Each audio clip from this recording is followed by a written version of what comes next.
Zong here. This is my first review of an Amstrad game, which is bloodwych, especially with me chopsing over the top, so you'll either love me or you hate me. If you're anything like me, you'll love me. bloodwych was released by a company called Mirrorsoft Games. Now, Mirrorsoft Games was owned by the Mirror Group, which was headed by Robert Maxwell. Now, if you've got a pension, you'll know who he is, thieving Robin Gitt. If you haven't got a pension, you probably nicked it, thieving swine. And he actually drowned off the Canary Islands, I think it was, in 1991. And subsequently, due to this, Mirrorsoft Games was dissolved, and that was the end of them. Anyway, onto the game itself. There was like an ST Amiga PC version, obviously the Commodore 64, Amstrad CPC and Spectrum versions. On the whole, the game was made by two brothers, Anthony and Philip Taglione, I think that's how you pronounce the name, or Taglione, or Tagliatelli, or you get the picture. Anyway, now there actually was a data disc released for bloodwych. Unfortunately, it was only ever released for the Atari ST and the Amiga. God damn their blessed eyes, like you say, because it's a fabulous game, and I can't tell you how disappointed I was when this didn't make it to the Amstrad version, because I absolutely played this game to death. Now, the data disc actually had lots of extra content of new dungeons, new spells. You could actually get, instead of the monsters you were actually fighting, you could actually get them in and to join your party as well. So yeah, it's a shame about that one, but anyway, let's move on. Gameplay wise, there's 25 maps which are represented in as big dungeons. Obviously they get bigger and bigger. You're looking at about 30 to 40 hours, I would say, to complete the game, so I don't think you'll ever see a long play video of this game being done. Just to put it into some sort of perspective, Grand Theft Auto 4 will probably take you about 35 to 40 hours to complete, and when you consider this game was made, you know, best part of 20 years ago, on an 8-bit system and not like the super stuff we've got today, I think it just goes to show what a great game it is with really good longevity. Anyway, let's start up the game, and I'll try and talk you through this as best as I can. As you can see, brilliant loading screen, really nice, probably one of the nicest I've seen, on 8-bit systems of course. Okay, main menu. As you can see, one player, a two-player game we'll come back to a little bit later, because that's a bit of a gem. So what we'll do is we'll select one-player mode just for now. Right, here we are on the champion screen. Now we've got fighters along the top, which are good in combat, sort of all-rounders, sort of warriors. Got mages, which are spellcasters. Then we've got adventurers, which are all-rounders, diplomats. That's quite good for trading and stuff. And then finally we've got archers, which are assassins. Okay, now we've got our 4 champions selected, so off we go. First thing that you'll notice is the graphics. Graphics are absolutely brilliant on this game. Really, really well done. Just going to go into our inventory here, and as you can see we've got 5 common keys which we use on the little orange locks. The orange actually represents common keys, but as you go through different dungeons you'll get lots of different colours. As you can see we're approaching a white here, which I think is chromatic keys, so obviously we can't open that until we find one of those keys.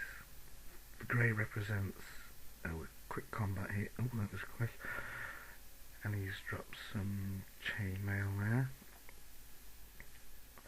We'll just equip this on our adventure. As you can see we're +5 at the moment. If we put our armour on, that'll move us to +2. As you can see it's a bit like golf. Minus is better than plus.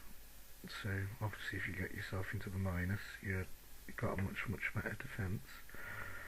Now I know from previous experience that the chromatic key is actually in here, but this is where you have to sort of keep your eyes open all the time, because you can so easily miss stuff. And as you can see just in front of us there is a little white key, which we'll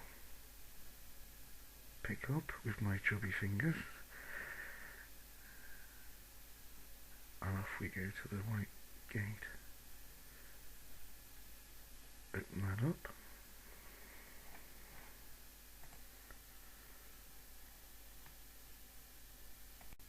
By the way, just on a side note, that there is actually sound in this game, but I've actually muted it. Now, I don't know if it's because of the emulator I'm using, or I don't know what it is, but I've actually got, it sounds like a bit of a cement mixer going on in the background. Over the top, it's almost like a noise, a white noise of some sort.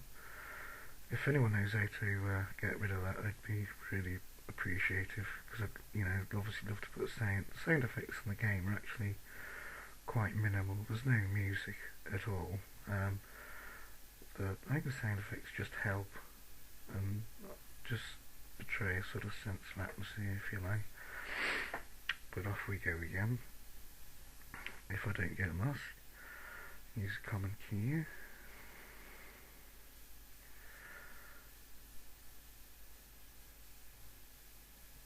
I just love this game. Graphics on it, like I say, brilliant, absolutely brilliant. They could have done so much more, but I'll get onto that in a bit. Me downside and my final mark at the end. Having a bit of a scrap here. You don't have to actually fight the monsters, you can actually trade with them and get objects off them, such as sword and armour, and kill them afterwards, which is always fun.